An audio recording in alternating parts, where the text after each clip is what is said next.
درود بر شما. خیلی خوش آمدید به این قسمت از برنامه حرف بزن که موضوعش آلزایمره. اومدم توی کافی شاپ خیلی شلوغ و گفتم اول برنامه رو اینجا برای شما اجرا کنم.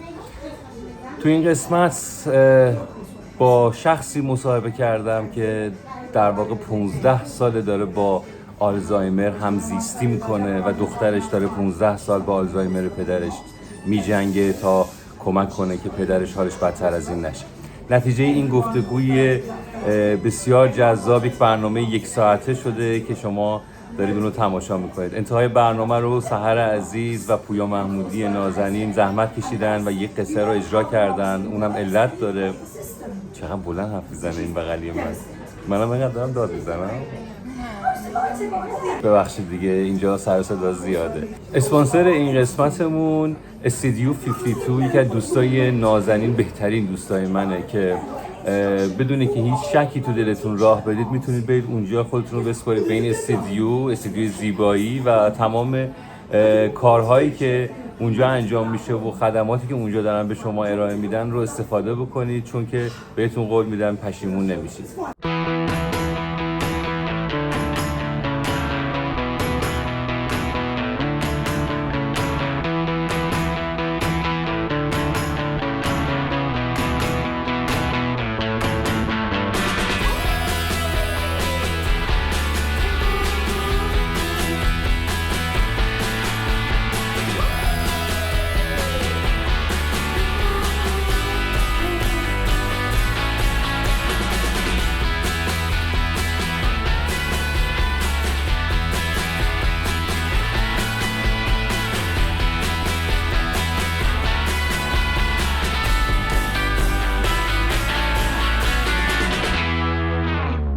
ضمناً این برنامه یک حامی دیگه هم داره که بهتون وسط برنامه معرفیش میکنم. کسی که خودش از مادرش که 9 سال 10 سال آلزایمر داره نگهداری میکنه، شیرین عزیز. میرسیم به اون قسمت، اونم خیلی جالب و جذابه. پس مستقیم بدونی که وقت رو تلف کنیم بریم سراغ گفتگوی من با روشنک و پدرش که 15 سال آلزایمر داره. داستان چیه دست بزنیم؟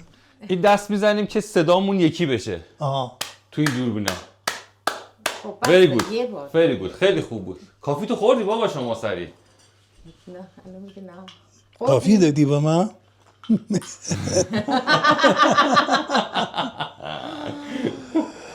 ای خدا. بابای من یه ذره فراموشی داره.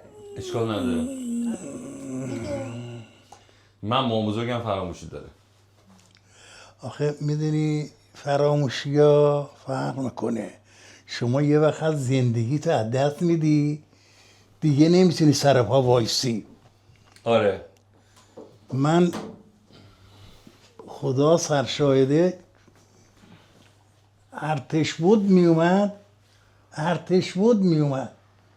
میومد صورت فلان میآورد، قبول نمیکردم که. میگفتم امضا کن بده چکشی بده و تو بده اصلا ارتش بودی بند بدم مالو بری دیگه به مکی بگیرم دیگه. ارتش بودم هستی زورم به کسی زورم نمیرسه. آره. وای به روزی که پاشنش شل باشه تو کاسبیش. آره. چی میشه بابا اگه پاشنش شل بشه تو کاسبی؟ چی باید بذاره بره در بره میبرن دیگه. مالشو میبرن. آره. خیلی خوش آمدی روشنک خانم. من همچنین. خیلی خوشبختم. احوالتون چطوره؟ مرسی. خیلی ممنون. خب این مقدار روشنک از خود بگو اصلا کی اومدین؟ چجوری خانواده‌تون؟ من نزدیک 27-8 ساله مهاجرت کردم. توی خانواده نسبتاً خوبی بزرگ شدم. 3 تا خواهر دارم. بعد از موقعی که اومدم اینجا مشکلات زیادی رو داشتم.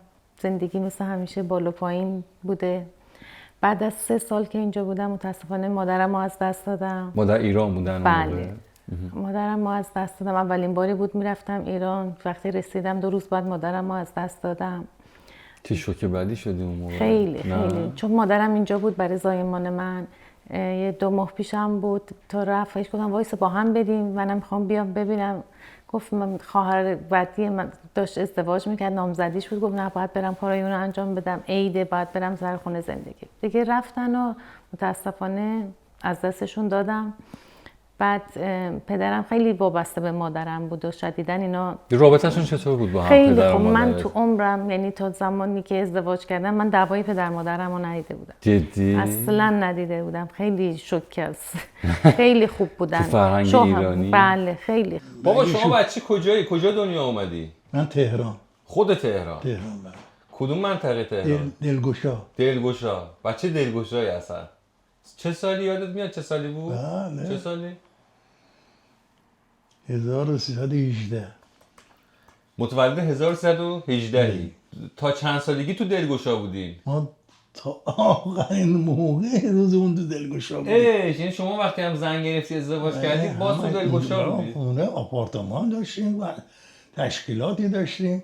آپارتمان اون موقع؟ اون موقع 3 طبقه. بابا مگه ست خندان نبودی؟ مگه ما ست خندان نبودی؟ ست خندانه دیگه اونجا می دلگشا ست خندان. دلگشا و ست خندان چقدر 10 متر فاصله داره. نمت فاصله شد. آره نزدیکی به هم دیگه است. مگه الهیه نبودیم بعد؟ مگه الهیه نبودیم یه مدت؟ الهیه بعد رفتیم وضعمون دیگه چی میگن چوب جارو نمیکرد. شد چی بابا؟ وضعش خیلی خوب شده بود. وضعش خیلی خوب شده بود اون موقع. دیگه بود. من اصلا نمیدونم دلگشا کجا. من اصلا دلگشا نمیدونم کجا. بکی این بچه کجاست پس بابا؟ دلگشاست نمیدونه. اصلا اینقدر وسیع و بزرگی که حد و حساب نداره. خیلی خوب بودن با هم. بعد چرا خوب بودن؟ میدونی چرا خوب بودن؟ چون پدر من خیلی سرویس به خانواده مادرم میداد. شاید به خاطر همین بودیم، چون مادر بزرگ پدر بزرگم من پیش من چرا دوست داشتن، ولی خب خیلی سرویس میداد. مامانم مسافرت‌های از اون دومادایی که هم مثل پسرن دیگه هم آره، دوماد آره. دیگه. خب پدر منم شاید شیطونی‌های خودش رو میکرده، ولی خب اینجوری هم یه آوانتاژی میداده به مامانم. مامانم خیلی مسافرت‌های مامانت چجوری آدمی بود؟ یادم یه بار پشت باغ 13 سالار بودیم رفتیم برای خرید کفش عید. من خواهرم پشت نشسته بودیم، مامان بابام جلو میگفت اون همش گفت ان شاءالله که خدا سایه تو رو از سر من کم نکنه. این به اون میگفت حتی شده 1 ساعت هم شده من از تو زودتر بمیرم. مامانم همیشه میگفت. خب پس 21 رابطه عاشقانه با هم داشتن. خیلی حد اوکی بودن دیگه. نسبت به الان میبینم همه دعوا دارن یا بالاخره همه مشکلات دارن. بالاخره هیچ بچه‌ای نبوده تا حالا دعوای پدر مادر رو نبینه. خیلی فکر کنم ریری خیلی کمه. بله. ولی من ندیدم. یعنی یکی از اون آدماییم که تا حالا ندیدم. بابا کجا عاشق شدی؟ عاشق شدی؟ راستش بگو. والله عاشق اعظم خانم شدی؟ دوستش داشتی؟ خیلی. چی کار میکرد که خیلی دوستش داشتی؟ میدونست من چی میخوام. برات انجام میداد. شما میدونستی چی میخواد؟ چیزایی که اون میخواست میدونستم، اصلا دهن باز نمیکرد. براش یه دفعه ردیف میکردم مثل اون ماشینه انداختم زیر پاشو. پس رفتی ایران و 2 روز بعد از اینکه رسیدی ایران متاسفانه مادرم از دست کردن.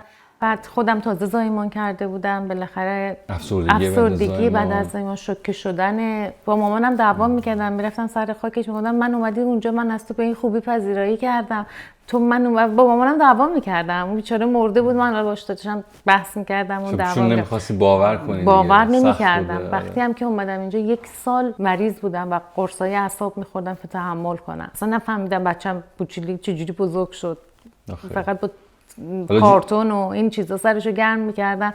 من فقط روی مثلا کاناپه خواب بودم. خیلی دوران سختی بود. دیگه مهاجرت هم کرده بودین؟ مهاجرت هم بود دیگه. همه چی دست به دستم دادن و دیگه به پدرم گفتم خب پاشین بیاین اینجا. پدرم خیلی به مامانم وابسته بود. توی خانواده شلوغ بود، مادر بزرگ، پدر بزرگ، خاله هم حتی با ما زندگی میکردن. خودمونم خانواده پر جمعیتی بودیم. وقتی که دیگه مامانم از دست رفت دیگه، بخوام پدر بزرگ مادر بزرگ به مرور اینا از دست رفتن. یواش یواش کپ کرد با این چیز. ولی وقتی که مامانم رفت بابای منم یه تایمی افسرده شده بود که گفتم خب پاشین بیاین اینجا دیگه، شرایطش فراهم شه و بیان اینجا. یه 3 ماه طول کشید. 3 ماه طول کشید که اومدن و بعد دیگه اومدن موندن و ولی خواهرم بعد از 6-7 ماه برگشت، نتونست بمونه، عاشق شد، برگشت رفت ایران، ازدواج کرد. بعد پدرم موند و دیگه با شما زندگی کرد. بابا خوبترین خوشحالترین لحظه ای که یادت میاد کی بود؟ خیلی خوشحال بودی؟ من زمان شاه بود.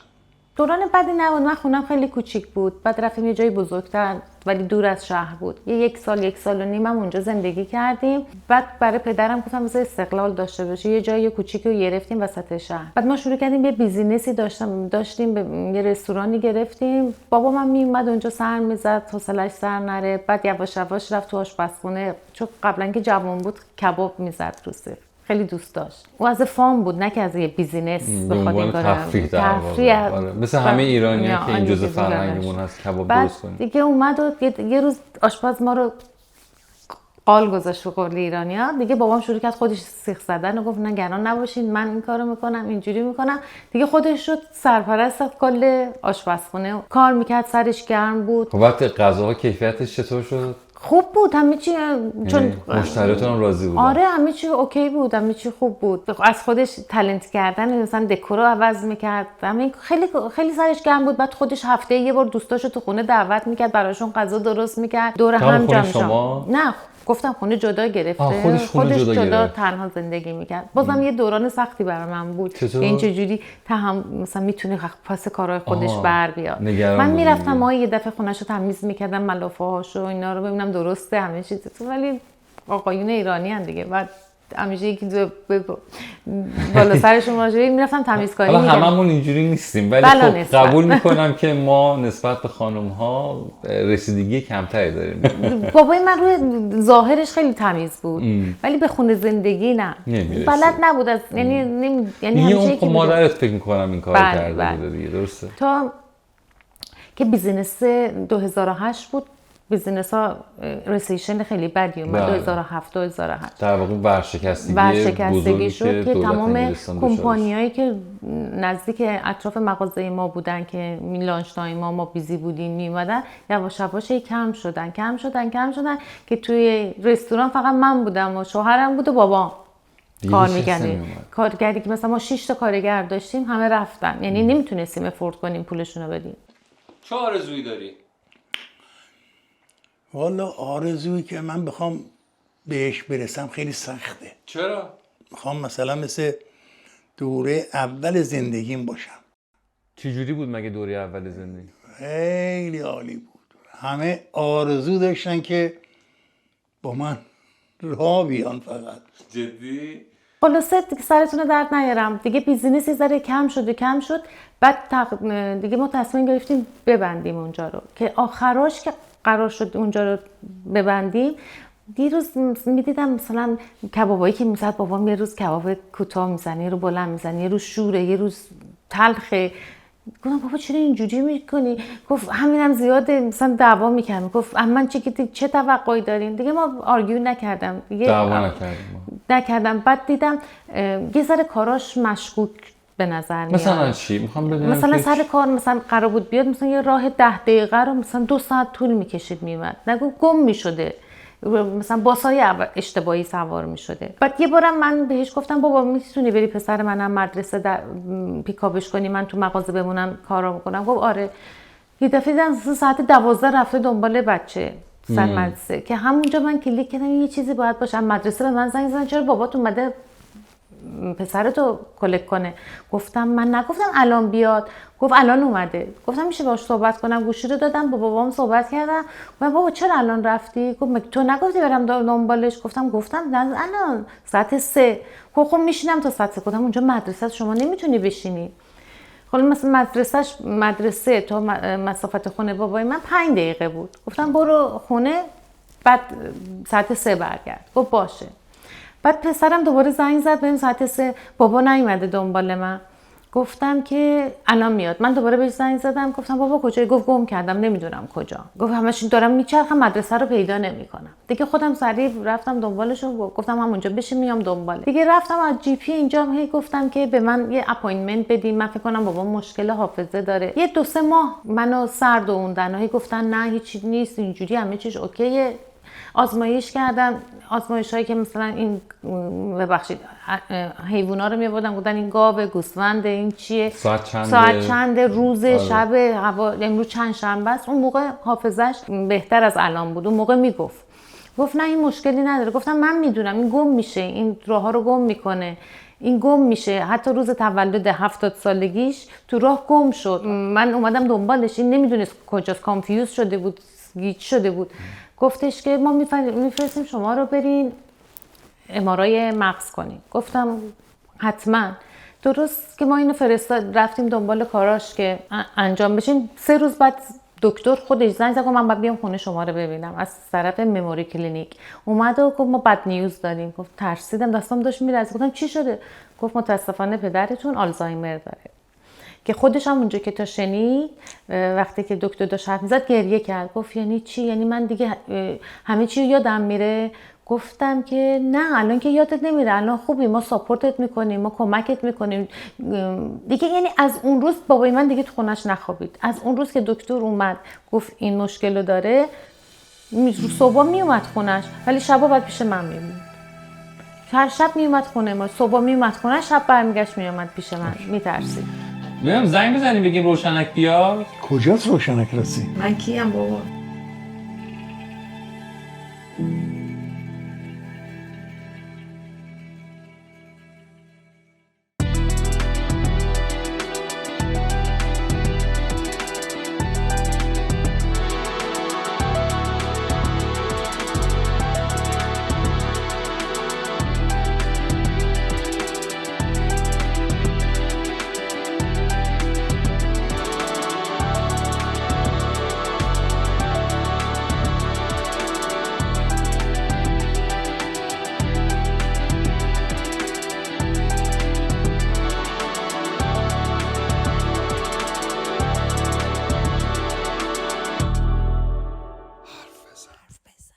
از اونجا شروع شد سخت گذشتن به خودش هم به من. چه تغییراتی توی به لحاظ رفتاری با خودت داشت همون ابتدا؟ یادش میرفت. تنها چیزی که در واقع وجود داشت و ممکن بود حالا هم شما مثلا حرکاتش، رفتارش هی تحلیل میرفت. ابتدا از مثلا جلوی جمع حرکاتش درست نبود، نه که مثل الان باشه. الان که خیلی بده. الان من قبلا پدرمو، یعنی این جریان مال 15 ساله.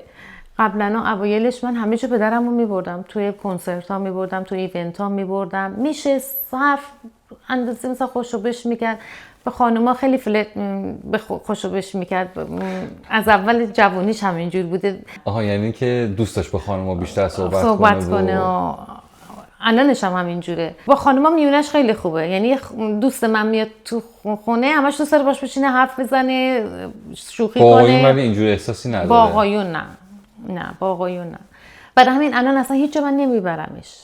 اصلا نه، خودش هم مایل نیست بیاد راحت. چون ببین این مریضی به مرور کم میشه، یعنی خودت آداپت میشی ولی دوران سختی رو داره. یعنی کسی که عزیزش به این بیماری دچار میشه دوران خیلی سختی رو داره. باید خیلی قوی باشه. بعد میگم اوایلش انقدر حالش بد نبود، یعنی میتونستم ببرم جایی، بالاخره کنترلش میکردم. گفتم مثلا این کارو نکن بابا، این کارو نکن. مثل یه بچه کوچیک، یعنی انگار یه پسر 7-8 ساله شیطون داری. چون پسر بزرگی خودم یه حالت پسر شیطونی بود. دوران شیطونی یه بچه رو میدونستم چجوریه، همش اون حالت بود. ولی با یه مرد بزرگو که پدرت هم هست روبرو شدی. خیلی همون ابتدا، یعنی شما همون متوجه این تغییر تقریبا مثلا هی میگذشت که مثلا 6 ماه بعد متوجه. خب این ممکن بود چند وقت بود داشته بود این مریضی رو، من متوجه نمی‌شدم.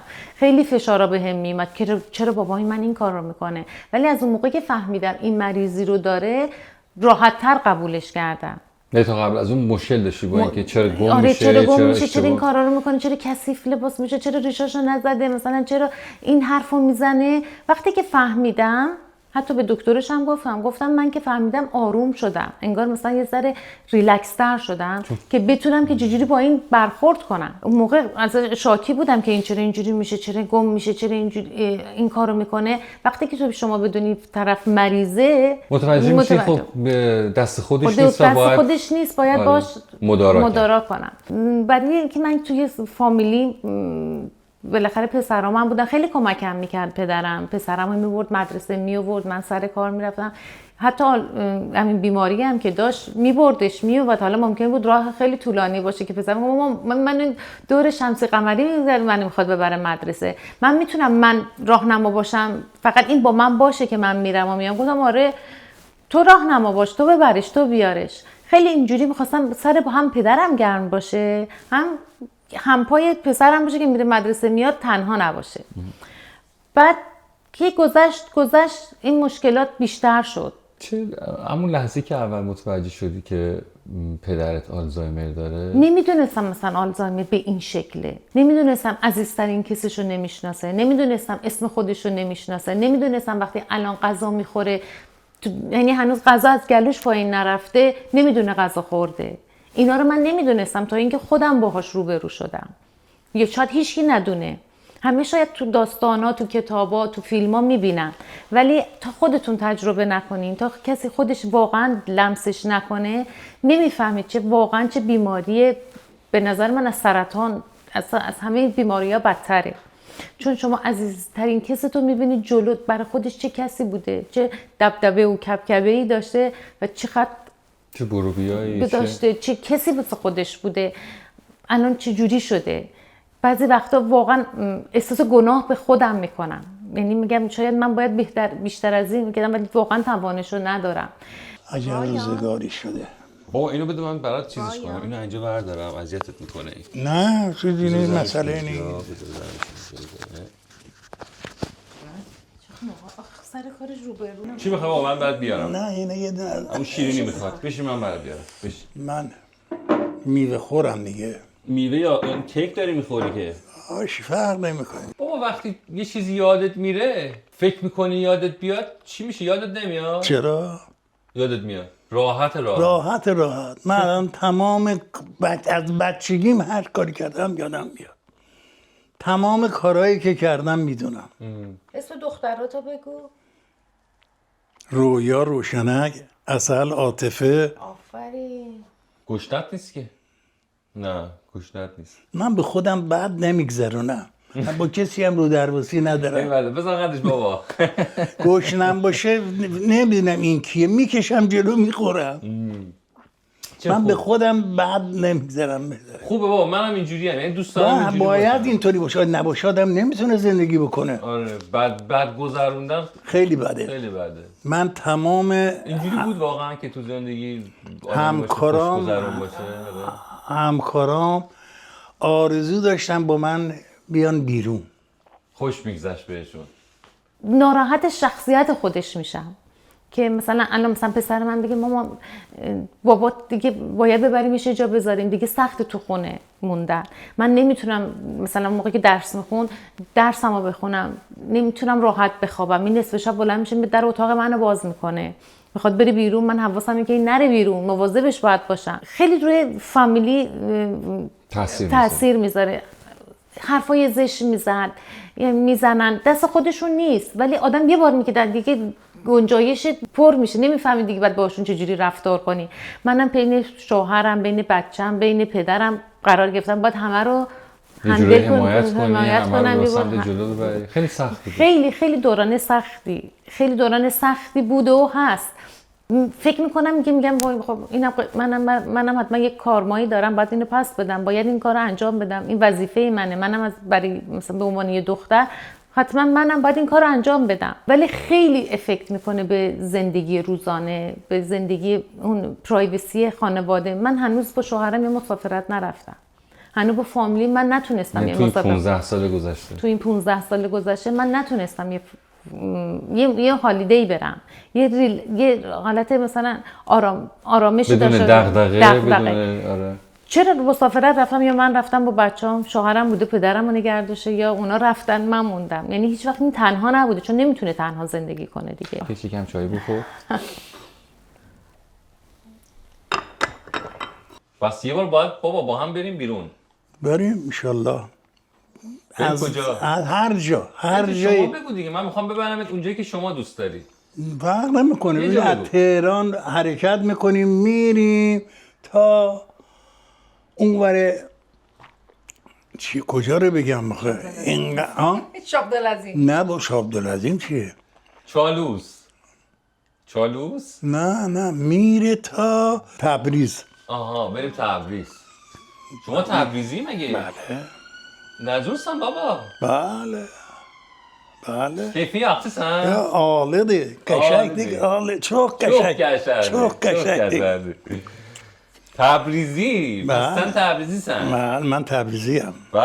به پدر من از ساله که این بیماری رو گرفت خونه نمیشست اون موقع، میرفت بیرون، میگم آقا برم پیش دوستاشم یه سری دوستای خوبی نداشت، تمام پولاشو برمی داشتن، ساعتشو برداشتن، حتی ساعت اومگایی من دستش بود، من بهش داده بودم، گفته بودم ساعتت خرابه من برم درست کنم ساعت منو بگیر. منم نمیدونستم که دوستاش اینو ازش میگیرن. دیگه دیدم همه چی زندگیشو ازش گرفتن دیگه، تو خونش لباساشو همه هیچ اینم هیچ یعنی چون میدونستن که این حالا آلزایمر گرفته. آره همه دیگه گفتم که نمیتونید این بره خونش، چون دوستاش میموندن شبا، من نمیدونستم دو ماه پیش این میموندن، ولی این شبا میمد پیش من، روزا میرفت خونش، من فکر نمیکردم کسی تو خونه این بمونه. بعد که فهمیدم خونه‌شو پس دادم و اومدم گفتم باید با من پیش من باشی دیگه، یعنی نمیتونید خودت تنها زندگی کنی دیگه.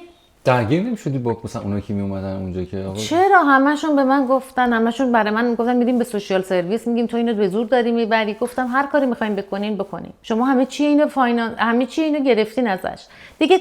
این سختیش یاد آدمم میره. من خودم دیگه همین دوران رو خیلی وقت پیش گذروندم، الان فکر میکنم هی برمیگرده.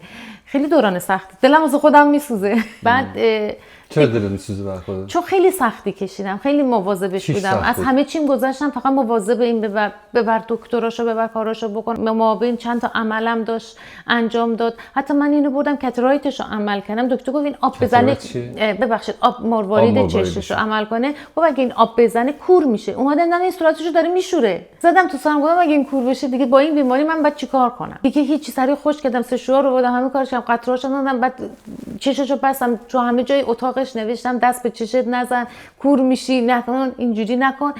تا 2 روز من بالا سر این خوابیدم تا این دست به چشش نزنه، آب نزنه به چشش، که بعد برای چش چپش گفتم دیگه این اصلا رفت اتاق عمل و که مثلا بی‌حسش کنن عمل کنن، گفت این همش داره با ما شخوبش میکنه، نمیتونیم مثلا عملش کنیم.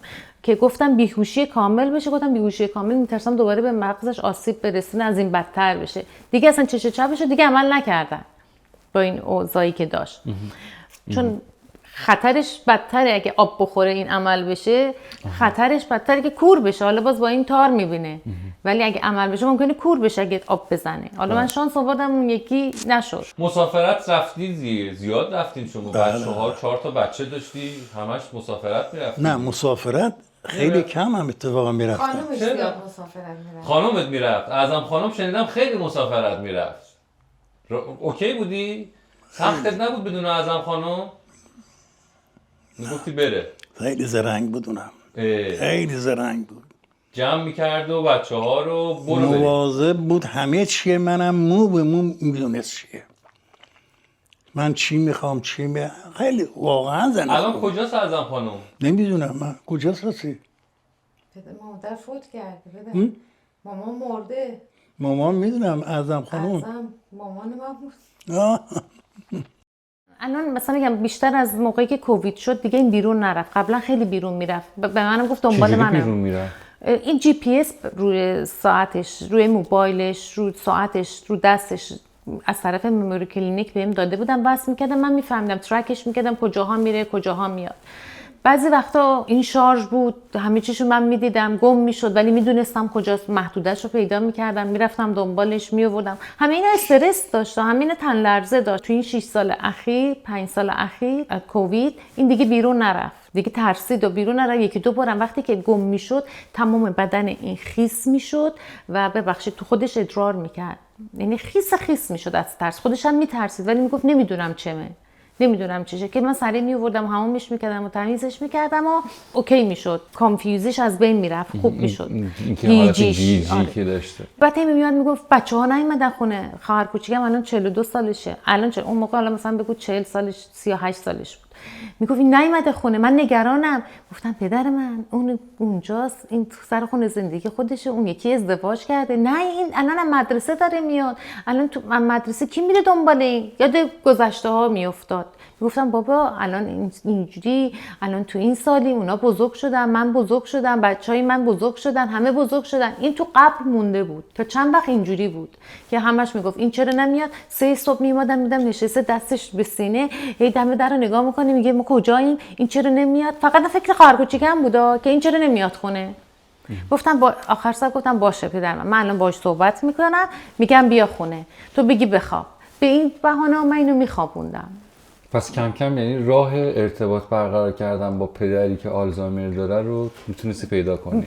باید پیدا میکردم، یه جوری برای خودم پیدا میکردم. الانم بیشترین کسی که میتونه اینو هندل مثلا کارشو انجام بده منم. کسی که میتونه باش در ارتباط باشه منم. آره من میفهمم این چشه، انگار یه بچته. بابا توی این فصلا کدومشو بیشتر دوست داری؟ من بهار رو بیشتر دوست دارم. بهار رو؟ چرا؟ خاطرات زیادی دارم. بگو یکیشو. یه دونهشو بگو. عرضم به حضورتون که من یه باغی داشتم، خیلی قشنگ بود، خیلی قشنگه. به به. در نزدیکای کرج بود. بابایی رم پیدا کردم دادم دستش. میدونست من چی میخوام، میدونست من چی میخورم. میرسیدم آماده بود، نمیذاش بگم علی فلان چیز بیار. اسم علی بود؟ آره. بچه زرنگی هم بود، خیلی زرنگ بود. ترکا اصلا به طور کلی شما تو تمام چی هم اشخاص بگردی، ترکا خیلی زرنگه. خیلی زرنگه، قبول دارم بابا. اینو قبول میگم دیگه، خیلی زرنگه. آره آدمای زرنگ. حالا یه ده اینا رو به یه چیزی دیگه میذارن، ولی خب اون میگه بذار بگن، بذار بگی فلانه، بذار فلان.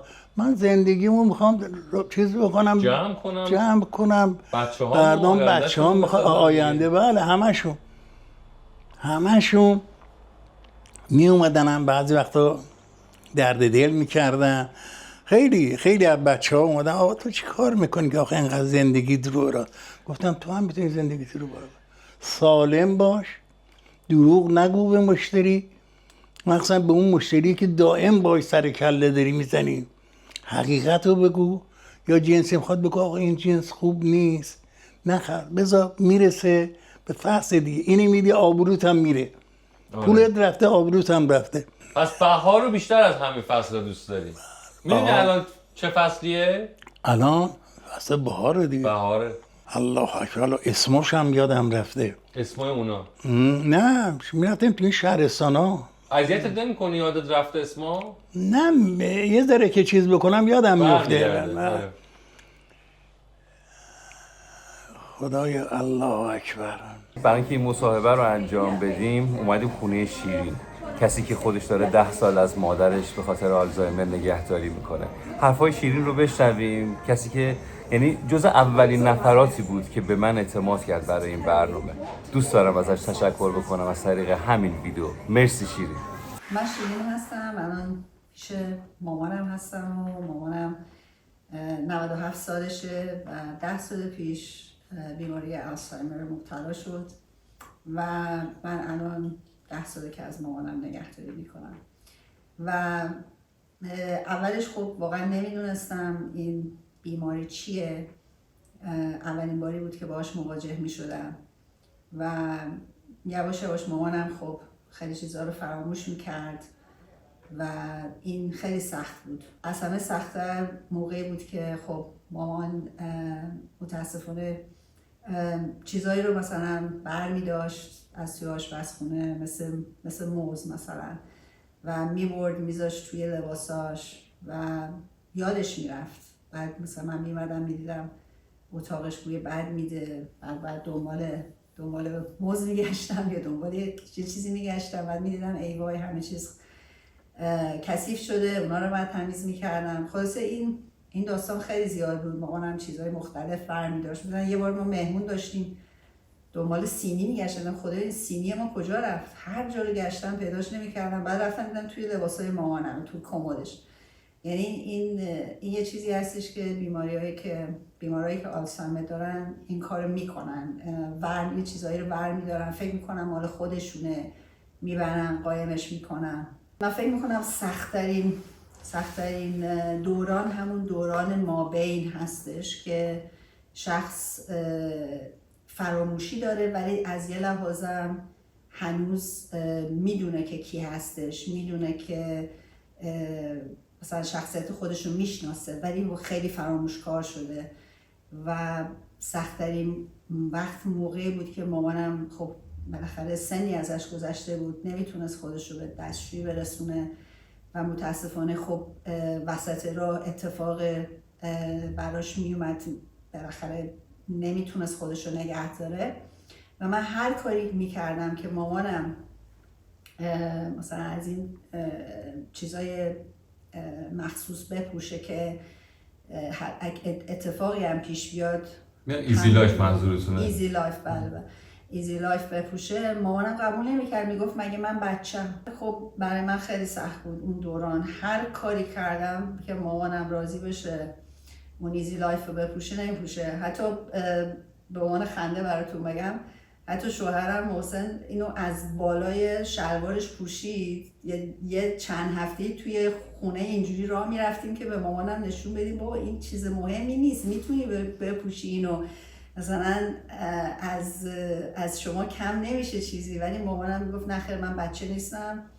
و وقتی هم که مثلا معذرت میخوام اون کاری رو که کرده بود وسط فرض کن اتاق رو بهش نشون میدادیم، میگفت نه من نکردم تو کردی و دروغ نگو، من همچین کاری هیچ وقت نمی کنم. یعنی اون دوران خیلی سخت بود. و حدود تقریبا 1 سال ما سعی کردیم. بعد یه دفعه یه روز صبح من دوباره خب هر روز میرفتم اتاقش، بالاخره امتحان میکردم، میگم مامان تو رو خدا اینو بپوش. یه روزی پوشید بدون هیچ دعوایی، بدون هیچ چیزی، یه روزی پوشید و از اون موقع دیگه باش مشکلی نداشتیم. یعنی اصلا من متوجه نشدم یعنی چی شد که اون لحظه مامانم قبول کرد. حتی می‌بینین آدم فکرای بدم به سرش میزنه. یعنی مثلا مامانم رو خیلی دوست دارم ولی اون زمان میگفتم خدایا خب مامان تو 90 سالت دیگه، خب چرا انقدر زنده موندی؟ میدونی یعنی یه فکرای خیلی بدی میکردم. بعد ناراحت میشدم، گفتم چرا اینجوری فکر میکنیم. واقعا تو اون 1 سال بدترین 1 سال زندگیم بود. به نظر من برنامه حرف بزن خیلی مهمه، چون ما ایرانی‌ها اصلا کاملا تو فرهنگمون اینه که دوست نداریم راجع به اتفاقی که برامون میفته صحبت کنیم و همیشه دوست داریم که یه بچه خیلی خوبی از زندگی خودمون رو به بیرون نشون بدیم. هیچ اتفاقی نیفتاده، مثلا اون قویی هستش که رو آب خیلی خوشگله ولی اون پایین آب همینجور داره هی پا میزنه، دست و پا میزنه و اون دست و پا رو دوست نداریم نشون بدیم. و من به نظر من این برنامه خب آدم‌ها رو بهشون تشویق میکنه که صحبت کنن. مثلا یکی از چیزهایی که من واقعا میتونم 100% بگم اینه که و به کسی که خدای نکرده پدر یا مادر یا کسی عزیزشون به آلزایمر مبتلا بشه، که من خودم شخصا این اشتباه کردم و شما نکنید، اینه که هر چه زودتر میتونین برای خودتون کمک بگیرین. چون واقعا تنهایی با این بیماری سر و کله زدن خیلی خیلی سخته، استرس خیلی بالایی روی شما میذاره. قبلا میرفت ایران میومد، بعد کارای بد میکرد یا مثلا اصولا هم میگن کسی که مثلا آلزایمر دارن جاهاشون که عوض بشه براشون سخته یه جا رو پیدا کردن. ولی خب من مجبور بودم بفرستم که یه بریکی به خودم بعد از چند سال؟ اوایلش که آلزایمر گرفت یه ماه رفت ایران موند و اومد. بعد من گفتم خب اگه این میتونه بره بیاد خب منم یه بریکی اینجا داشته باشم، مثلا هر 2 ماه. گفتم که شما ما که 4 تا خواهریم بیایم تقسیم کنیم هر کی اینو یه جوری نگه داره. 2 ماه میرفت اونجا میمون. اینا 3 تا خواهر بودن واقعا نمیتونستن نگه دارن. اونام سعیشون رو میکنن که از به نحو احسن از این مراقبت کنن ولی بالاخره نمیتونستن. توانشون نبوده اونجوری. یا مثلا خانوادهشون مهم بود براشون. برای منم خانواده‌ام مهم بود ولی من دیگه آپشن دیگه ای نداشتم. مجبور بودم. چرا آپشن دیگه؟ شما چرا آسایشگاه نداشتین پدرتون؟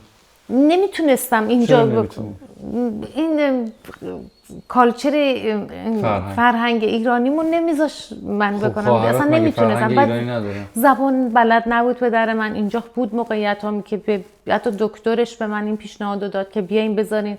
من رفتم دیدم اصلا مناسبی میگفت. یه بار با خودش رفتیم از دم اونجا خونه سالمندا بود برای مخصوص آلزایمرا که بیام ببینیم. رفت گفت اینا کیه؟ اینا که هم بشین باش پیروپاتالن اینجا اومدن خوابیدن. یعنی خودشو الانم جوون میدونه. فکر میکنه بابا من 80 نزدیک 5 سالشه. فکر میکنه یه مرد 62 ساله است.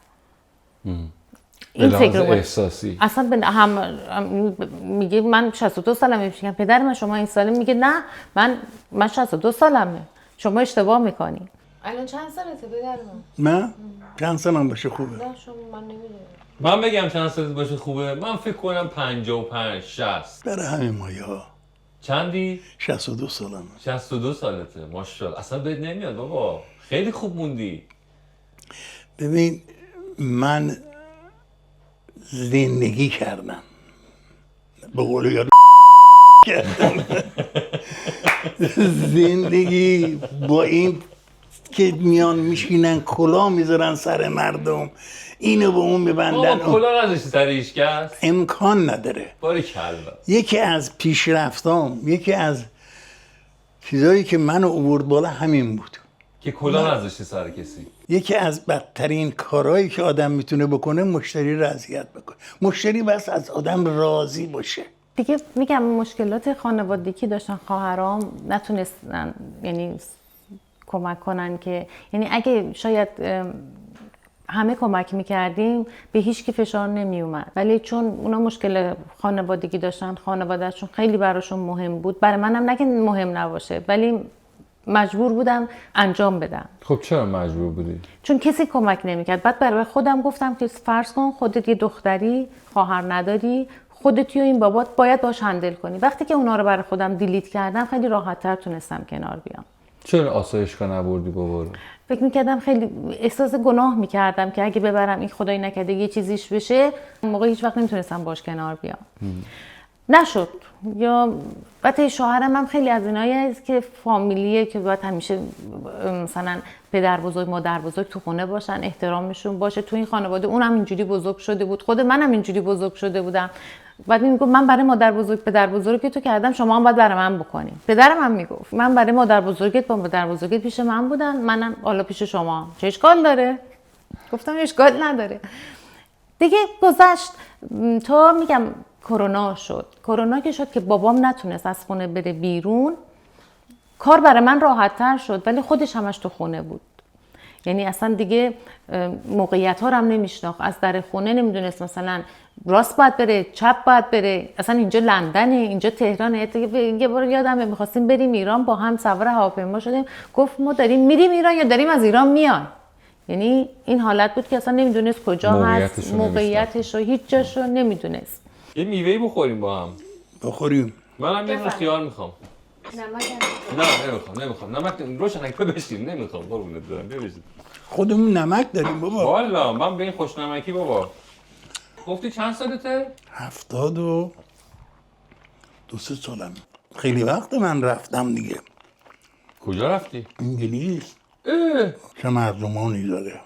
آدم تا به یه جایی نرسه بهش فشار نیاد باور نمیکنه که اینا چقدر به دست سوختن. انگلیسی بدتر خود پدر سوختش. من بقیه رو تا حالا رابطه نداشتم ولی همونجوری که مثلا کتاب خوندم یا دیدم سرچ کردم، اصلا نمیتونی دو تا آلزایمری رو با هم مقایسه کنی. هر کدومشون فرق میکنه. مثلا این شاید کارهای حرف زدن، بابای من حرفای زشت زیاد میزنه، مثلا یکی ممکنه مثلا خیلی قربون صدقه میره، کاراشون فرق میکنه. هر کس بنا به شخصیت خود، زندگی که داشته، تجربه‌ای که داشته و اون چیزی که تو ذهنش فکر میکنم باقی مونده به عنوان حافظه، بر اساس اون جلو میره. قبلا مثلا قدیمو یادش میومد، فیلمای قدیمو میدید، من عکسای قدیمی رو میبردم، الان نه. بابا من یه چیزی میخوام بیارم برات ببینم این یاد چی میندازه شما رو.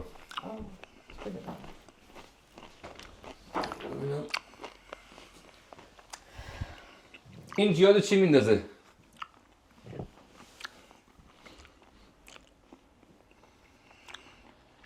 این چیه بابا؟ چرخیتیه دیگه. آره چرخیتیه عین همین دیگه. اینا آقا 3-4 رقم بود. آره 3-4 رقم. بهترینش آلمانی بود یا روسی بود؟ نه روسیش هم همه جور داشت ولی هیچ کدومش به انگلیسی ها نمیرسید. انگلیسیش من همه جای اتاقش نوشتم مثلا پدر من این کارو نکن، همش میخونه، میگم ببین اینو گفتم، مثلا تلویزیون داره تو خونه. یعنی شما شیوه که شما انتخاب کردین که بتونین یک ارتباطی حالا حداقل کم داشته باشین با بابا، با نوشتنه. با نوشتن. توی اتاقش آره. دائم همه چی رو نوت می‌نویسین. یه بورد داره با گچ پاک میکنم، مثلا میگم امروز مثلا یک شنبه است، این غذا رو خوردی، نه یا بیرون، مثلا نگو چی خوردم، هی میگه غذا نخوردم، من گشنمه، مثلا میزنم مثلا ساعت مثلا 12:30 شما اینو خوردی، سوال نکن. شاهو جان من اینو چند بار امتحان کردم، هی گفتم شاید واقعا گشنشی، ولی هر چی بهش میدم همه رو میخوره. و مثلا اینجا اگه یه میوه بذاری، یه شیرینی بذاری، هر چی بذاری، این فکر میکنه همه اینو این بعد این بخوره. فکر نمیکنه بقیه هم هستن، شما نوعی هستی باید بخوری، اون آقا هست باید بخوره. اصلا این فکر رو نداره. نمیدونم روی این بیماری روی خوردن پدر من خیلی اثر گذاشت. بابا یه سری عکس میخوام بهت نشون بدم، ببین یادت میاد این عکس‌ها کی بودن؟ یکیش اینه، اینو دیدی؟ بله کیه این؟ این خانم منه، اینم نومه. خانومت کجاست الان؟ اگه بگم نمیدونم باور نمیکنیم، برای اینکه من همش هی به این پول دادم، حالش پرسیدم، یه زنگ نزد حال منو بپرسه. آقا تو در عرض مثلا 1 سال نه با یه زنگ بزنی میمایدی تلفن خونه 10 تومن میدادی، 10 تومن 1 ساعت صحبت میکردی. دلت تنگ شده براش؟ راست بگو. دلم تنگ نشده، ناراحتم از اینکه من کاری نبود که برای اینا نکرده باشم، از این ناراحتم. این مشکل بزرگ من فقط الان نمیتونم، یعنی هیچ وقت سیرمونی نداره. همیشه هم میگه گشنمم. یا هر کی هم میاد خونه ما میگه این به من هیچی نمیده، من نه غذا میخورم، نه چایی میخورم، نه نوشابه میخورم، هیچی به من این نمیده.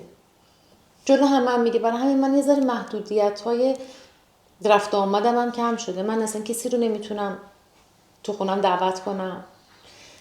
طرز حرف زدنش عوض شده، به همه یک صحبت‌های بد میکنه، کارهای زشت میکنه. مثلا ببخشید دندونشو در میاره، تمیز میکنه جلو همه میذاره تو، مثلا یه حرکات زشت، مثلا باد معده‌شو، اینا خیلی زشته. چرا فکر میکنین زشته وقتی که خب دست خودش نیست؟ و خب من میگم دست خودش نیست. جلوی مهمون من یا مثلا غریبه که حالا هرچی هم بگم، من دوست ندارم مثلا رفتاری کنن که بخوام رو ترحم به پدر من نگاه کنن.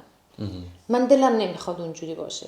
خودم زجر میکشم، خودم نمیخوام همچین، مثلا جلوی حالا شوهرم میکنه، جلوی پسرم این کارو انجام میده، جلوی اونا وای میستم، ولی جلوی مهمونم دوست ندارم این شخصیتش خورد بشه یا بیاد پایین، یه جور دیگه روی این حساب کنن.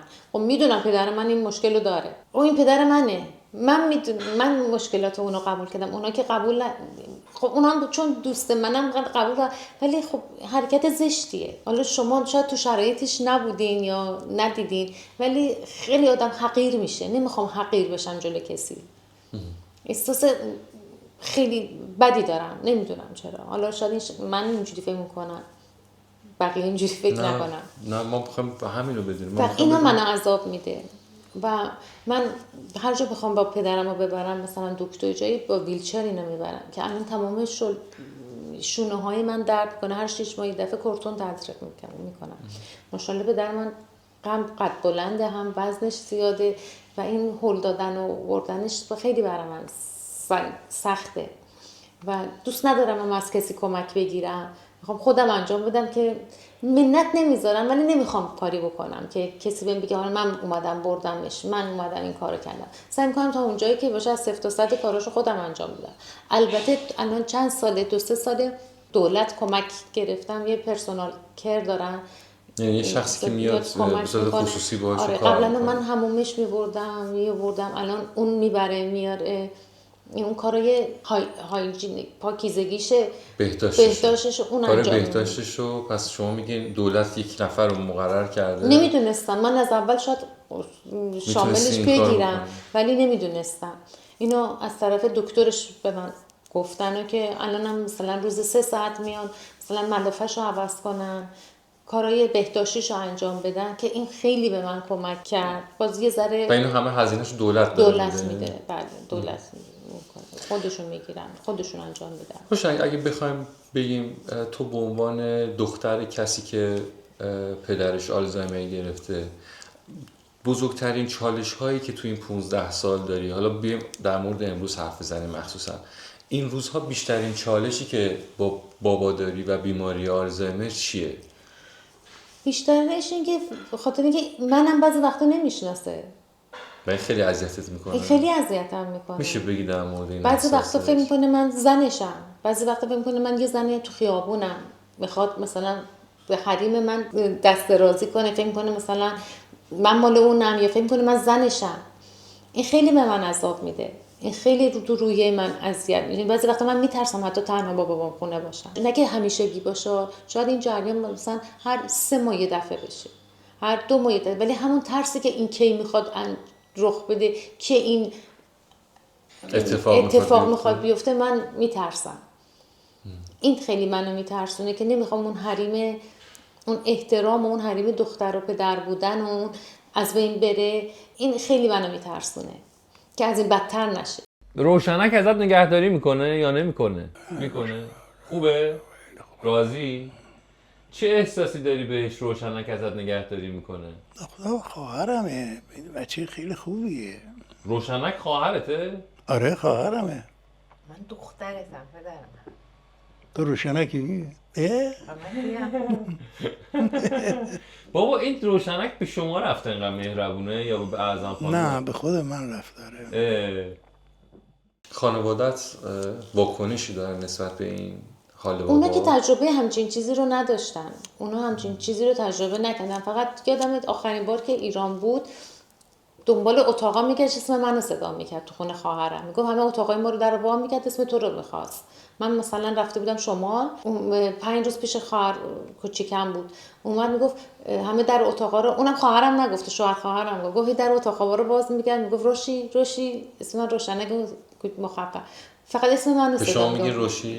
الانم تو خونه صدات میزنه روشی؟ حالا اینو جالب بهتون بگم، من اسممو صدا نمیکنه، ولی وقتی که گشناس میشه صدا میکنه روشی غذا چی داری؟ ولی حالت عادی اسممو نمیدونه، اصلا نمیگه. ولی وقتی که مثلا صدای غذا میاد یا بوی غذا میاد، یه چیزی رابطه خوردنی باشه، اسممو میگه و غذا میخواد. تا چه حالی میشی؟ اصلا حتی پریروز پسرم داشت غذا درست میکرد، میگم اینو جالبیش، اونو مگه رایا چی داری غذا درست میکنی؟ یه دفعه پسرم برگشت به من اینجوری که ماما اسممو گفت، این اسم منو یادش نبود، اسممو گفت. بابا یه عکسی دارم ببینم اگه اینو شناختی دیگه خیلی دیگه. اینکه خودم هم اینم اعظم خانومم. نمیدونم، بعضی وقتا فکر میکنم داره با من فیلم بازی میکنه، چون خیلی بابای من شوخ طلبه، خیلی توی شخصیت شوخ طبع، خیلی شوخی میکرد و خیلی سر به سر میزد. چون بعضی وقتا من میمونم گیج میشم که این داره فیلم بازی میکنه برای من یا واقعا جدیه. تو اگر که فکر کنی نیاز به کمک داری چه کمکی رو طلب میکنی؟ من فقط کمکی که طلب میکنم مثلا یه جایی باشه که سیف باشه، که این صدمه بهش نخوره، یعنی نیفته زمین که بیفته یه وقت مثلا کمرش بشکنه، پاش این مشکل فیزیکالی پیدا بکنه. الان مشکل فیزیکالی داره چون تصادف کرده بوده قبلا زمان جوانیش، پاش پروتز داره، مشکل داشت، اینجا اومد عمل کرد، ولی نمیخوام بدتر از این بشه. یه جایی باشه که بدونم حالش خوبه، از حال دلش مثلا خبر داشته باشم که جای خوبی میره. شاید من پیش من عذاب میکشه اینا، یعنی با همه این سرویسی که شما دارین میدین سرویسی که احساس من خونه من خیلی کوچیکه، جای رفت آمده راه بره اون چنانی نداره، ولی میگم مشکل مریضی که من داشتم، من دنبال 1 سال قرار بود کیسه صفرا معمل کنم که وقت عمل به من نمیدادن و من هی تقریبا 1 ماه 1 ماه و نیم میرفتم بیمارستان، 2 روز میخوابیدم دوباره میومدم تا وقت عمل به من دادن. من تصمیم گرفتم بابامو یه جا بفرستم که مواظبت ازش کنن، چون به سلامتی خودم شک داشتم، نمیدونستم میتونم کارمو انجام بدم و اینکه یه ذره آرامش داشته باشم که بتونم عمل کنم. که رفتیم، یعنی شوهرم بردش ایران، با خواهرم اونجا بودن، گذاشتنش خانه سالمندا که چند وقت اونجا بود، هر روزم با من ویدیو چت میکرد صاحب اونجا که من ببینم حالش اینا خوبه. یعنی این درخواست خودت بود که ببینی بابا رو مطمئن آره بشی؟ خودم میخواستم ببینم، نذاشتن برن تو اتاقا رو ببینن، میگفت نمیشه، اجازه ندارین اتاقا رو ببینین، ولی از تو دوربین میتونین ببینینش.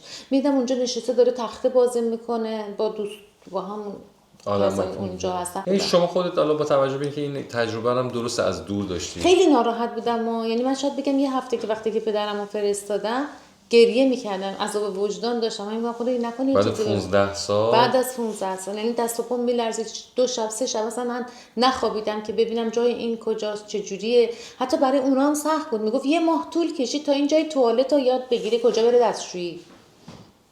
بگم جابجایی برای اینا خیلی سخته، خیلی سخته که حتی وقتی هم برگشت اومد پیشم آوردیمش، 1 هفته من باهاش مشکل داشتم که کجا بره بخوابه، کجا بره دستشویی، همش میرفت تو اتاقا رو در وا میکرد، همه جا رو میخواست ببینه چی توشه، کجا دستشویی، کجا باید بخوابه. تو رابطه با همسرم چی کار کنم؟ ببینید، زن آدم واسه تن آدمه. در مورد خطر چطور؟ اصلا مفهوم خطر رو چقدر درک میکنه؟ خطر رو خوب میفهمه، یعنی جایی که داره میفته، یعنی جونش در خطر رو متوجه میشه. کار خطرناک نمیکنه، حتی دست به گاز نمیزنه، حتی کیتل هم روشن نمیکنه، هیچ کاری نمیکنه که بخواد خطری داشته باشه. حتی مثلا همون بردن آوردن که میگم که داره، یا همون دستگیره داره نگه میداره میاد، هیچ چیز خطرناکی نیست. فقط من از پله ها داره تو مثلا خونه میترسم که براش ریل گذاشتم، دستاشو 2 تایی میگیره میره. خیلی جون دوسته، جونش خیلی برای خود عزیزه، یعنی مواظب همه چیش هست. وقتی که دکترش به من این کمک از این پرسونال کیر رو گفت، همین روزی 3 ساعت که میام به من کمک میکنم، واقعا خیلی کمکیه به من. تازه فرقش رو متوجه شدی؟ تازه فرقش، چون من هر روز باید ملافه، 1 روز در میون ملافه اینو چون بابای من عادت داره خودشو این میخورونه تو بینیش، میدونم کجا، هم تو نافش همه رو میکنه و این ملافه همش یا خونه یا چه، باید همش اینو عوض کنم و مثلا روزی 3 بار 4 بار من دستشویی توالت بشورم. اینا وقتی که اینا اومدن بالاخره 2 بارش اینا انجام بدن، خب یه باری از رو دوش من کم میشه. خیلی به من کمک شد.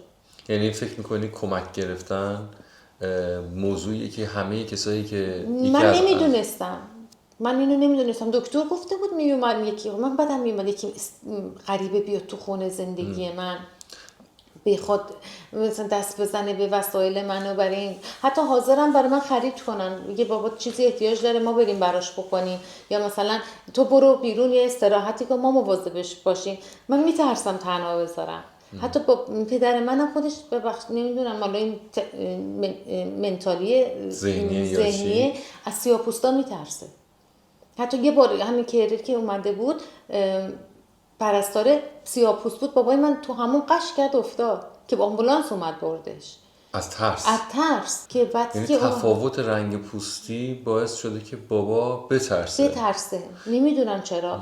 جامعه آلزایمری خیلی ضعیفه اینجا، یعنی نمیدونم، حالا باز اینجا خیلی بهتر از ایرانه، باید یه ذره بهش رسیدگی بیشتر بشه. تازه با تمام این که دارن این بازم ضعیفه. یعنی بازم من احساس میرفتم به دکتر میگفتم این کارو بکن، این کارو براش بکن. تو ایران که اصلا ندارن. نه من خالن آلزایمر گرفت 6 ماه بعد فوت کرد. شما ژنتیکی تو خانواده‌تون فکر کنم منم خودم انقدر گیم گذاشتم رو تلفنم، میگن این خوبه برای بازی کنیم. یکم به ما بگی که با توجه به شناختی که الان تو این 15 سال از این بیماری پیدا کردی، چه نشانه هایی رو تونستی ببینی که مربوط به بیماریش بود؟ امروز میفهمی، اون موقع درک درستی ازش نداری. لباساشو عوض نمی‌کرد، حموم نمی‌رفت، مثلا همین که راه‌ها رو گم می‌کرد. یکی از چیزایی هم که فهمیدم، بعد چند تا مطالبم درباره‌اش خوندم، دست کردن تو دماغ، بی اندازه دست کردن تو دماغ. خیلی. یعنی بابای من از زمانی که من یادمه خیلی دست تو، یعنی کوچیک بودم یادمه، خیلی دست تو بینیش می‌کرد. دکترم به من گفت خب این دیزیزی که توی مغزه اینه، مغز اینو که کوچیک میکنه، خب به مرور زمان هی این کوچیکتر و کوچیکتر میشه یا بدتر میشه. دیگه میگفتم وای دوباره تو چه استیج بدی من افتادم، خدا کنه این استیجم رد کنم بره. استیجای خیلی بدی رو پشت سر گذاشتم. الانم هر چند ماه یه دفعه یه اتک میگم بهم میشه. مثلا 4 ماه پیش بود، قبل از که بره ایران رفته بود بیرون خونه وایساده بود، میگفت همتون از خونه بریم بیرون، اینجا خونه منه، همتون بریم بیرون. داد بیداد، پلیس. بابا گفتم بعد که آوردم گفتم پدر من آلزایمر داره، الان یه آب بخوره یه چایی بخوره میبرم میگردونمش یه ذره آروم بشه میارم خونه. موضوعی که روشنک بهش اشاره کرد در مورد رابطه انگشتربینی کردن و آلزایمر، اتفاقا خبرش ماه گذشته وایرال شد و خیلی هم سر و صدا به پا کرد. به لحاظ علمی این خبر ثابت شده و شما اگر که یک سرچ ساده در گوگل و اینترنت انجام بدید، مثل همین که رو تصویر دارید نگاه میکنید، اطلاعات خیلی زیادتری در مورد این موضوع میتونید به دست بیارید. خیلی سخته. هرچی فکر میکنم واقعا چالش خیلی زیادی آدمایی که یکی از اعضای خانواده‌شون دچار آلزایمر هستن باهاش روبرو میشن. بیشترین جایی که قلباً احساس، یعنی قلب تیر کشید، درد گرفت از وقتی که پدر آلزایمر گرفته تا امروز کجا بوده؟ اون شخصیت، اون قدرتی که این داشت دیگه نداره. اینکه این همه چی رو فراموش میکنه و این قدرتی که داشته به این ضعف رسیده و دیگه اون پدری که میتونستی روش تکیه کنی، بعضی وقتا آدم میخواد رو پدرش تکیه کنه، الان میبینی اون داره به تو تکیه میکنه، این زجرت میده. این خیلی سخته. بعضی وقتا واقعا از یه بچه هم بیشتر نیاز به کمک داره. باز بچه بزرگ میشه، 1 سال شیر و خشک میخوره، 1 سال نپی داره، 2 سال داره، بعد گرفته میشه، بهتر میشه، ولی این بدتر میشه. یعنی هر کاری میکنی که بهترش بکنی بدتر میشه. یعنی هرچی کمک میکنی، هرچی ساپورت میکنی، هر کاری میکنی که بخوای مثلا یه بیماری رو درمون کنی، این بدتر میشه. یعنی به برعکس میره از که رو به بالا بره. این زجر میکشه آدم. یعنی یه وقت میبینی تو یه روز شب میخوابی صبح بلند میشی، این رفتار یه چیز دیگه شده، یه روش دیگه باید باهاش رفتار کنی. امروز یه جور دیگه است، فردا یه جور دیگه است. اون نمیدونه تو دخترشی، ولی من میدونم که دخترشم. تو میدونی اون باباته. بله. بعضی وقتا میدونه، بعضی وقتا نمیدونه. بعضی وقتا میگم پدر من این کارو نکن، میگه تو دختر منی، تو به من چرا اینو میگی، من باید به تو بگم. ولی بعضی وقتا اصلا شما نمیدونی. میگم گیجی که چجوری باید با این رفتار کنی. یه جاهای حتی بعد از 15 سال، یعنی واقعا میگن نمیشه خودتون رو جای یه آلزایمری جا بزنید. یعنی نمیتونی اصلا درکش کنین، اصلا نمیفهمین این چجوریه. مفهوم زمان براش اصلا روز و شب و روز اصلا براش مهم نیست. پس چطور مثلا تو میتونی قبلا خیلی بود. قبلا ساعت روی ساعت میگفتم ساعتتو نگاه کن، غذاتو بخور، ساعتتو نگاه کن، قرص. ولی الان نزدیک بگم 7-8 ماه 1 ساله که اصلا زمانم براش دیگه اصلا براش مهم مفهومی نیست. نداره. هر کی زنگ میزنه میگه خب خیلی خوبم، شب و صبح و شب میکنم، شب و صبح میکنم، همه چی عالیه. بابا خسته نشدی؟ از چی؟ اینکه حرف میزنیم با هم؟ نه چرا خسته بشم؟ میگم یه موقع نخوای استراحت نه کنی. بابا این حرفا چیه؟ چاکرتیم بابا، دست در نکنی. خیلی مخلصیم. معمولا کسانی که دچار آلزایمر میشن خب یه سری خاطرات قبل از قبلا آلزایمرشون میگفت خیلی دوران بچگیش تعریف میکرد، سرباز بودم، بابام این کار رو کرد، بابام اینجوری بود، مامانم اینجوری بود، خواننده ها رو، هنرپیشه ها رو، همه رو بلد بود، مثلا همه رو آهنگ میگفت. مورد علاقش رو براش امروز که پخش میکنین چه اتفاقی براش میفته؟ اصلا الان هیچ واکنشی نداره. هیچ واکنشی نداره. براش آشنا نیست. نه ولی مثلا جای موزیک من براش میذارم روزی یکی دو ساعت، میگم پاشو یه ذره خودتو تکون بده، موزیک شادو میفهمه، دوست داره، ولی بازم تأثیری روش نمیذاره. نمیذاره. بعد یه دفعه میبینم خاموش کرده، میگم چرا؟ میگه سرم درد گرفت. پس شما سخت اعظم خانم رو به دست آوردی. بله. ولی زن خوبی بود، خدا روحش شاد کنه. اگه زنده است، اگه مرده هم باشه باز زنده. خیلی زن مهربونی بود. میدونست من چرا دیگه دسترسی دیگه ندارم. حالا دسترسیت من اگه الان زنگ بزنم بیاد دلت تنگ شده براش؟ خیلی چقدر دلت تنگ شده؟ خیلی. برای چی بیشتر از همه دلت تنگه؟ ببین ما خیلی خاطرات داریم با هم. من فکر میکنم که خب با توجه به اون چیزی که شما توضیح دادید، خانواده شما خیلی طی این 15 سال با بیماری پدر شما بزرگ شدن. واقعا 15 سال یک سن کاملی خیلی کم نیست، اصلا بگی یه ماه 2 ماه نیست، واقعا خیلیه. درسته. کجاها بیشتر از همه اذیت شدن اونا؟ اون خلوت خودشونو نداشتن، اون پرایوسی خودشونو نداشتن، اون تایمی که ما میتونستیم با هم باشیم و من نمیتونستم در کنارشون باشم نداشتن. خیلی سخت بود. دوست داری با همسرت صحبت کنی؟ با این دوربین نگاش کنی، باهاش صحبت کنی؟ خیلی اونم خیلی ازش ممنونم، خیلی ساپورتم کرد، خیلی کمکم کرد. حتی من یه مسافرتایی شاید 2 روزه 3 روزه رفتم، اگه اون نبود اونم نمیتونستم برم. خیلی کمکم کرده، دستش درد نکنه، ایشالا از این به بعدم کمکم کنه. خیلی ساپورتم کرد.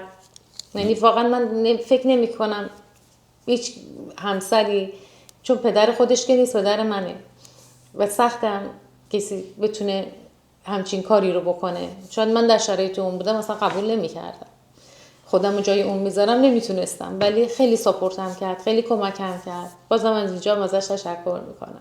نظر در مورد برنامه حرف بزن چیه؟ خیلی خوبه. من که الان حرفای خودم رو زدم خیلی آروم شدم. از شما میخوام که حرفتون رو بزنین، آرومتون میکنه. بذارین دیگران از تجربه شما تجربه کسب کنن. ممکنه تو سختت بود بگی من خیلی بابام سختم آلزایمر داره؟ خیلی سختم بود، ولی الان نه دیگه. الان خیلی آروم شدم. الان مشکلاتم هم دیگه به همه گفتم، برای همین تونستم کمکم بگیرم. من تا 3 سال پیش هیچ کمکی نداشتم و وقتی که مشکلاتم رو به همه گفتم، به دکتر، به دوست، همه سعی کردن کمکم کنن، همه سعی کردن یه راهی برام نشون بدن که از همشون هم ممنونم. حتی خودم هم به روانشناس رفتم، خیلی ساعت‌ها نشستم صحبت کردم تا آروم شدم و الان که من دارم با شما حرف میزنم واقعا با روشنک مثلا چند سال پیش خیلی فرق میکنم. خیلی راحت تر قبول کردم. قبلا اصلا خیلی برام سخت بود، انگار یه بار 20 تنی دارم رو دوشم میکشم، ولی الان راحت ترم. به خودم قبول کردم، راحت تر کنار میام باش. باشه، ما هممون تو زندگیمون پر از خاطراتی هستیم که خیلی سخت و تلخه برامون. بله. و آرزومون اینه که آلزایمر بگیریم، از نه یادمون خدا بره. نکنه. خدا برای دشمن آدمم نرم، برای اطرافیان. شاید طرف خودش نفهمه، ولی اطرافیان واقعا زجر میکشن. اصلا هیچ وقت نگو، هیچ وقت. حتی برای دشمن خودت هم نخواه. خیلی بیماری بدی، خیلی. یعنی خورد شدن، حقیر شدن، از بین رفتن یکی رو داری میبینی که همه زندگیت تکیهگاهت بوده، پشتوانت بوده، خیلی. کسی بوده که تو رو بزرگ کرده به قول معروف. کسی بود برای خودش کسی باشه و الان تو شدی همه کسی اون. من خانومم خیلی زن خوبی بود. چرا خوب بود؟ چرا خوب بود؟ خیلی با معرفت بود. خیلی با معرفت بود. میدونست من چی میخوام. اصلا نیاز نبود بگی من بگم که چی. طبق روال برنامه هر چه دل تنگت میخواهد به دوربین نگاه کن، با هر کسی در مورد هر موضوعی که دوست داری صحبت کن. کامل پخشش میکنه. فقط از کسایی که تو شرایط منن، عزیزترین کسشون تو این بیماریا با این بیماریا مواجهه، خواهش میکنم کمکشون کنین، ساپورتشون کنین. از نظر عاطفی اینا خیلی احتیاج به محبت دارن. منظورت خودتونید یا اونا؟ یعنی هم کسی من هم شما من هم اون شخص، هر جفت، هر جفتو. هر دو نیاز به محبت بیشتر از قبل دارن، ساپورت بیشتر از قبل دارن. تنهاشون نذارین، هواشون رو داشته باشین، بی محبتی نکنین، بهشون زنگ بزنین، حالشون رو بپرسین. تا اونجا که میتونین فراموششون نکنین، چون اونا دارن با فراموشی میجنگن. شما نیاز دارین اقلا ساپورتشون کنین، حالش رو بپرسین، تنهاشون نذارین. تنها کاری که میتونم بگم، یعنی واقعا من خودم خیلی سختی کشیدم، ساپورتی نداشتم از طرف فامیل زیاد، بعد بیشتر ناراحت میشدم. بیشتر سعی کنین خواهرتونه، برادرتونه، هر کیه تو فامیل، ساپورتش کنین، کمکش کنین از نظر عاطفی بیشتر، چون خودشون باید مواظب یک بیماری باشن، خودشون بیشتر به محبت نیاز دارن، چون همه محبتشون رو دارن به اون شخص میکنن، خودشون بی محبتی میبینن. بیشتر هواشو داشته باشین، قدر کارهایی که میکنن رو بدونین. تنها چیزی که میتونم بگم همین. من از طرف همه ازت تشکر میکنم که از بابات اینقدر قشنگ مراقبت داری میکنی، با اینکه خیلی روزای سختی رو داری میگذرونی و گذروندی، حتی چه بزرگ کردن بچت تو بحبوحه بیماری باشه، رابطت با همسرت باشه، روابط شخصی خودت باشه، تنها نبودن خودت باشه، اصلا شکستن اون قبحی که نسبت به پدرت داشتی و نگاهی که به بابات داشتی و خسته نباشید بهت میگم. میدونم خیلی سختی کشیدی. بغلت کنم، قربونت برم. مرسی ازت، ممنونم، خیلی متشکرم که مهمان برنامه بودی. کات کنیم. خسته نباشید. بابا یه دونه آهنگ میخوام برات بذارم ببینم این آهنگ یادت میاد. ببین این آهنگ یادت میاد، گوش بده آهنگ رو.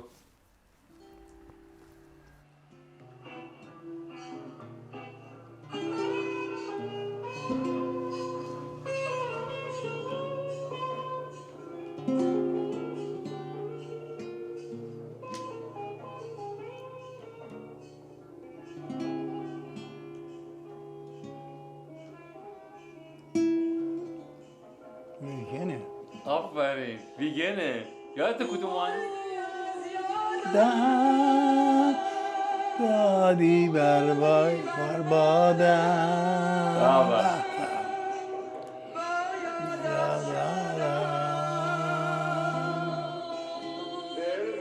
تو دادم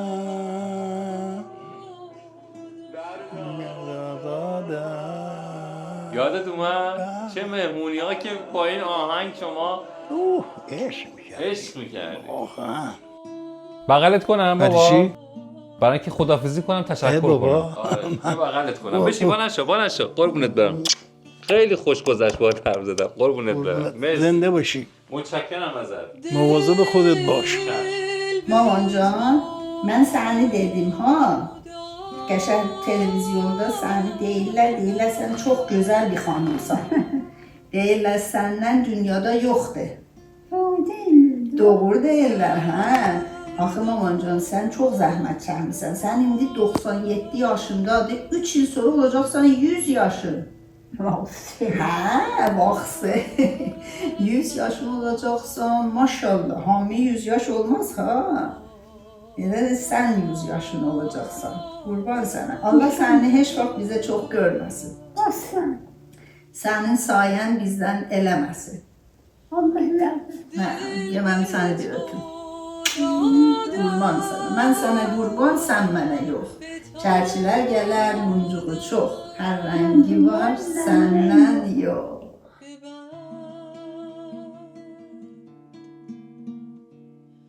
ای گل بر اشک خونینم بخند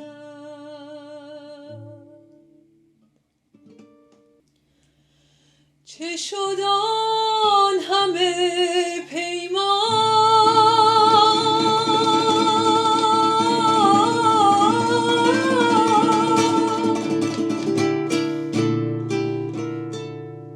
که از آن لب خندان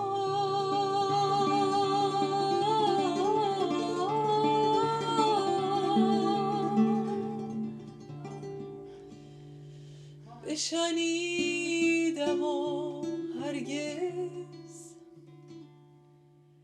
خبری تا اونجا که میتونین فراموششون نکنین، چون اونا دارن با فراموشی گوشی میجنگن. میجنگن.